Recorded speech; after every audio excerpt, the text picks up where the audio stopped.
from Curacao. It's an international festival. From Curacao, we are bringing on Sheila Payne. Sheila Payne from Curacao.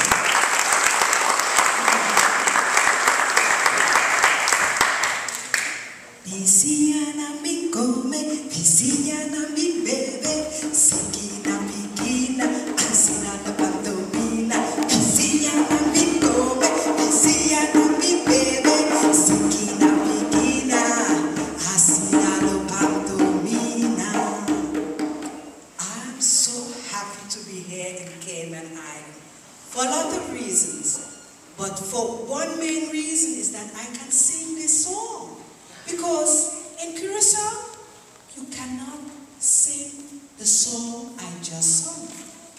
Yes, you cannot sing it. Maybe I should be honest and I should tell you the truth why you cannot sing it. And, you know, I don't know much about Cayman, but maybe you should be warned that if you sing it, you know, there might be consequences because I don't know who you all are, and you might be connected to this song. Yes, this is the story. I should begin it to introduce these two friends, Pedro and Pablo. Yeah.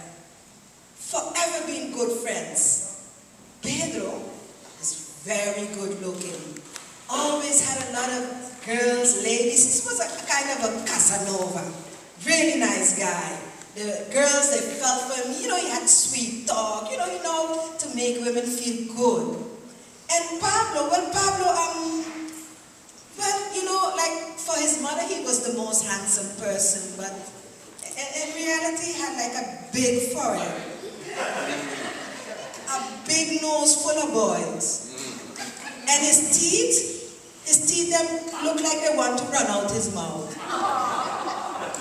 But Pablo, one thing, Pablo could make anybody laugh. You know, he just knew how to talk and, you know, he made people laugh. But they were friends, and Pedro was always the one having the nice women and, you know, and showing off. And Pablo always, you know, made them laugh. That was the thing, that was the whole deal.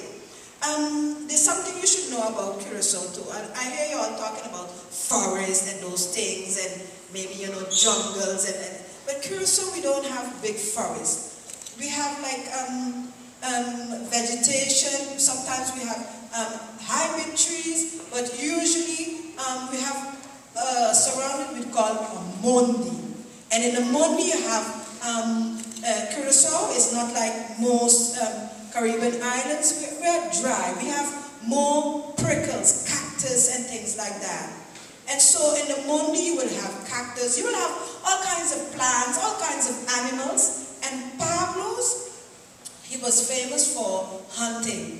And he would hunt with, you know how to trap an animal, but he also have something we call a chincha.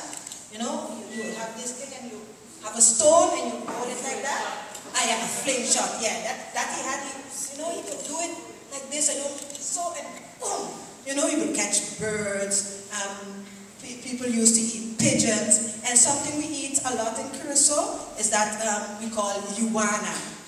Iguana, that is, what do you call it here? Iguana, yes, iguana. Yes, in Curacao we eat it, everybody eat it except me. So he would eat iguana and you know, all those kind of things. He would catch them and then he would come back in the village and he would be selling that, and he was famous for that. You know, he would catch that, and that's how he made his living and things like that. But one day he was in the mondi, you know, the small forest. He was in the mondi, there hunting, and then he heard like a sound, like, you know, like laughter and like calls, you know, something strange. And then he didn't hear the sound again, so he became curious. He went to look to see where that sound was coming from, and he was looking and he wasn't paying attention. So he tripped, he fell, and he cut himself, and his hand fell into prickle.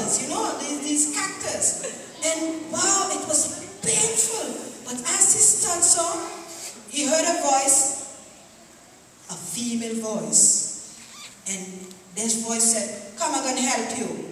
And then when he looked, well, when he looked up, he saw this pretty, stunning woman. In Curacao, we'll say, 90, 60, 90. Beautiful bodies with breasts and boom, very, very nice, good looking. And this lady, she just, went on her knees and she did something I definitely wouldn't do. She take some bush, she put it in her mouth, and she chewed it, spit it out in her hand, and put it on the cutty hand. She put it on the cutty hand, and, well, I don't know it's because of her beauty or the magic potion she did, but the pain was gone. Pablo felt relieved. And this lady, she got up and she said, okay, then she going. And Pablo said, no. He was surprised he couldn't speak because the whole time he was in shock, And so he said, no, where you going? And she looked at him. She didn't answer him. She just looked at him. And then he got up and he started to talk to her. And she answered. And he kept talking and he kind of got a lot of confidence because something just happened to him. And he was so secure of himself that for some reason, this thing just come out his mouth. And he just said, will you marry me? He just said just like that. And the lady said, well, I don't know who you be. I don't even know your name. And he said, no, my name is Pablo. And you don't even know my name. Oh, what's your name? And then she said her name is Katarina. And they keep on talking. And then, he said, sorry he said that, but, he really feel like, they should be together. And, the way she make him feel and so on. And, well, she said, but you don't have no wife? He said, no, I don't have no wife. And she said, okay, she will marry him.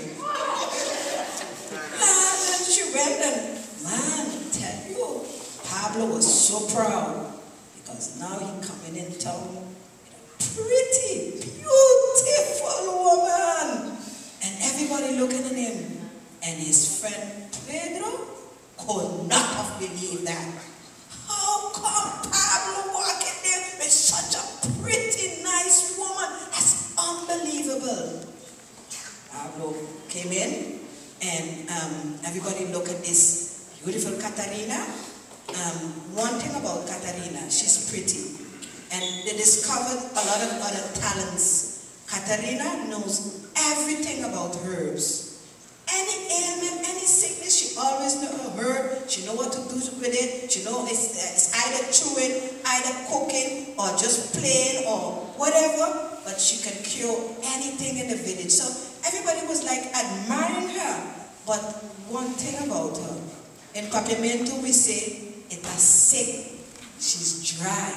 Meaning that she doesn't really laugh, you talk to her, she'll listen to you, she'll answer, but she'll never really give a good, from the belly laughter. So, she wasn't like that. And mind you, she was married to Pablo. Pablo who's, like a clown, make people laugh. And he would make anybody laugh. But his own wife won't laugh. So it kind of bothered him. And it started to, get in his nerves. And so when he, in the first he was showing off on Pedro, of course, with his nice wife and saying how good she is and everybody talking about her. But, Pedro is his good friend, so he kind of confessed about this Katarina not being able to laugh at his jokes. So when Pedro heard that, Pedro felt good because all the time something had happened to him, he kind of loses his confidence. So when he heard about Katarina not laughing, he said he thinks he knows how to cure her. So he said he'll talk to her for him. So he went full of confidence because he's good looking, he's good with the women, and he would make Katarina laugh.